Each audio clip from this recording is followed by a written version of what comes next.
Welcome to this comprehensive 3-part course for FreeCAD 1.1 and above, designed for absolute beginners who want to start designing their own models for 3D printing. We use a hands-on project-based approach to teach you the basics of FreeCAD modeling, while giving you the basic knowledge to prepare these models for successful 3D printing. As well as learning to model in FreeCAD, each exercise has been designed with an additional design intent in mind for 3D printing. Additional lessons are provided to explore this intent, such as multicolor printing, altering filament density for weighted applications, and print-in-place multi-part models that allow you to print your model already assembled. For those of you who want to dive deeper, an extended course is available on my Ko-Fi shop.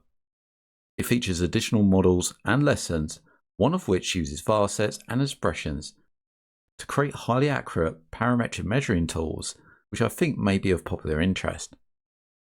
I left a link below for you if you want to take a look. We've broken this journey into 3 manageable stages.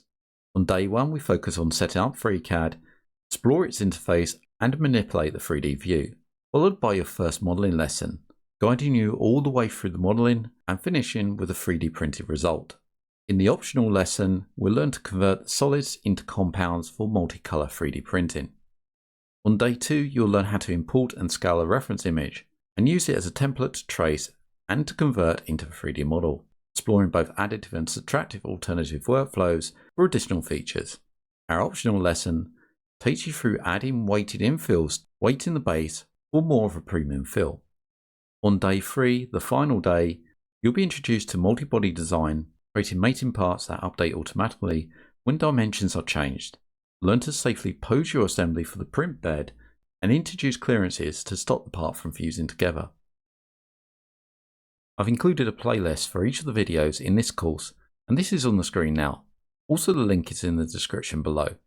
If you find these lessons helpful, please check out the link below for the extended version and additional courses. I hope you enjoy this course and look forward to seeing you in the first lesson.